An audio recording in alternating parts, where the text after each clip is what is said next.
Naphezu kokukhathazeka komndeni kaJocelyn Smith kulezi zinyanga ezimbili ezedlule, ubuthandazelwa ukubuya kwakhe ephephile.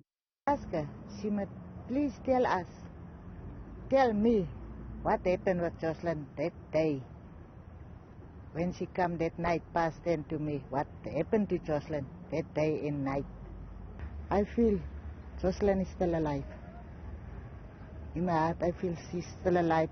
Izakhamizi ziphinde zangena emgwaqeni nasezindaweni eziseduze ukuyomthungatha ngethemba lokuthola komkhondo kaJocelyn ngemuva kokuthola omunye futhi umkhondo kumthombo ongalindelekile. What we received was a lady was in Pollsmoor prison. She was there for 3 weeks, and this lady shared a cell with Kelly, and apparently Kelly told her a few things about Jocelyn.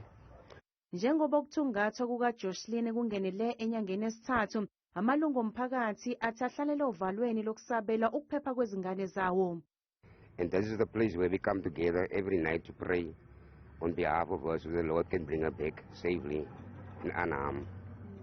Ngesikhathi umphakathi ulungiselela komkhuleko ukuthi Jocelyn Smith abuye ephephile, abasolwa abane ababoshelwe ukunyamalala kwakhe kulindeleke babuyele enkantolo kaManchester Fredericksburg mhla zingu-13 kuNhlaba bebhekeneke namacala elokuthumba kanye nokushushumbisa abantu.